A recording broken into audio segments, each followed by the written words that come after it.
Pois é, galera, mais um dia da consciência negra chegando ao final e temos muita coisa aí para refletir, para provocar, para celebrar, talvez.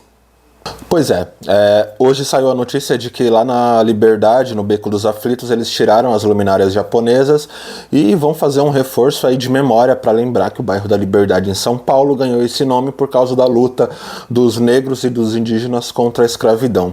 No entanto, ao contrário do povo negro e do povo indígena, povos de outros lugares, como os japoneses, foram muito bem acolhidos aqui, conseguiram montar bairros inteiros com a anuência do Estado e sob o apagamento da história preta e da história indígena.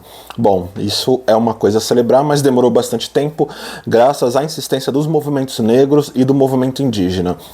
Muita gente está entrando nessa onda de falar que as esquerdas não estão elegendo candidatos por causa do identitarismo. Só que esse bicho-papão aí criado pelo progressismo liberal é só para frear as pressões que somente os movimentos negros e o movimento indígena, o movimento feminista, o movimento LGBTQ exercem mantendo a esquerda de verdade. Porque se não fosse isso, esse governo Lula seria ainda mais liberal do que já é, assim como os governos e prefeituras que a gente sabe como que funciona. Sem pressão não há vitória, e o Dia da Consciência Negra é para lembrar isso. Aproveitando o gancho, consciência negra. Quando se fala de consciência negra, as pessoas falam de forma passageira, como se fosse um vulto. Consciência negra nasce da luta de Zumbi dos Palmares, um líder de quilombo que não se curvou diante da narrativa dominante. E o que a gente vê com os influenciadores que cresceram na onda George Floyd falando sobre racismo, se curvando à narrativa dominante. Pois é, já presenciei aí muito preto famosinho, militante, conseguiu milhares de seguidores se candidatando por partidos de extrema direita, dizendo que era questão de estratégia.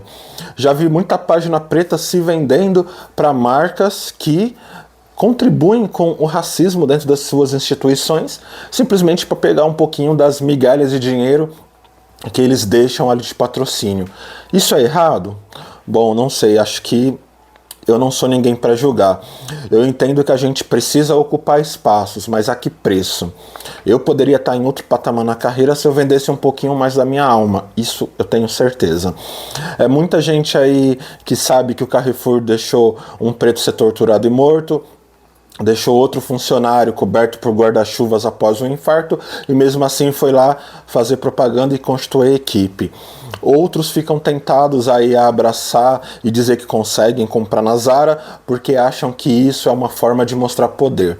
Na verdade, isso daí é o neoliberalismo cooptando esse tipo de pauta e os pretos estão abraçando. Claro, eu entendo muito bem o que é estar na pindaíba, você está querendo crescer na internet, você tem página, você se acha muito criativo, você acha que escreve bem ou acha que merece, e o mercado não dá oportunidades para as pessoas pretas. De repente você vê ali um espacinho se abrindo, você abraça, você se sente vitorioso, você acha que é o máximo.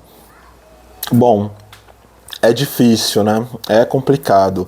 Muita gente entende consciência negra por comemorar cada preto que entra numa propaganda do Itaú, cada preto que entra numa novela da Globo. Cara, muito legal, muito divertido. A favela venceu, uhul. Mas todo dia a polícia mata pretos e muita gente aí prefere não se envolver nessas pautas porque gera polêmica e afasta as marcas. Muita gente prefere dizer que está fazendo pautas positivas para não falar de dor. Isso eu acho muito legal também. Eu mesmo amo falar de cultura pop, amo falar de cinema. Eu acho que a gente não pode se pegar somente a narrativa de dor. Só que uma coisa é você não ficar preso somente a narrativas que envolvam pautas raciais. Outra coisa é você achar que representatividade é qualquer representatividade. Que representatividade, que ter consciência é achar o máximo porque o Jay-Z e a Beyoncé ficaram bilionários ou porque a Rihanna é a primeira negra bilionária, não sei das quantas. Eu acho que a gente não pode confundir as coisas e tem que saber equilibrar tudo.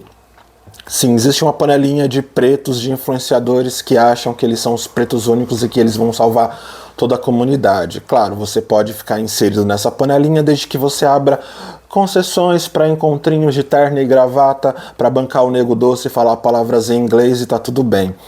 Ótimo. No entanto, eu acho que a coisa é muito mais complexa. A gente precisa participar de coletivos, como diria o Mano Brown, trabalhar aqui na base, participar de saraus, divulgar os artistas independentes, e infelizmente isso meio que não dá dinheiro. Hoje mesmo na Consciência Negra vi um monte de marcas fazendo propaganda, falando como as equipes delas são diversas, mas o resto do ano a gente sabe que quem comanda mesmo são os brancos, e que esses brancos definem as migalhas de dinheiro, para quais páginas que vão e que assuntos essas páginas têm que abordar para serem escolhidas. Ou seja, é o dinheiro comprando a liberdade. Consciência negra, mas consciência negra a que preço? Consciência negra deveria ser luta pelo ano todo.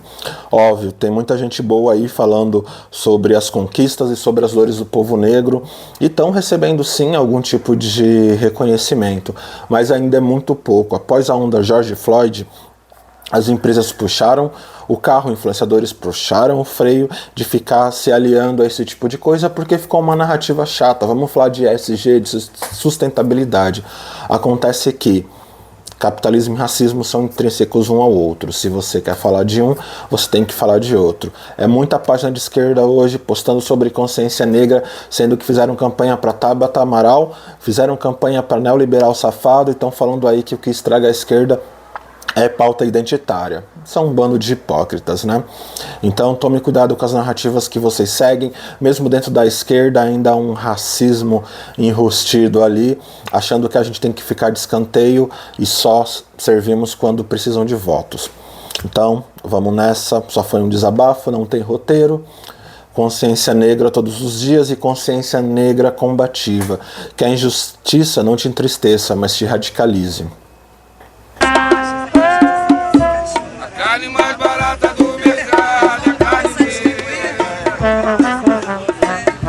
A carne mais barata do mercado, a carne negra. A carne mais barata do mercado, a carne negra. A carne mais barata do mercado, a carne negra. Que vai de graça pro presídio e parar debaixo do plástico, que vai de graça pro subemprego. É pra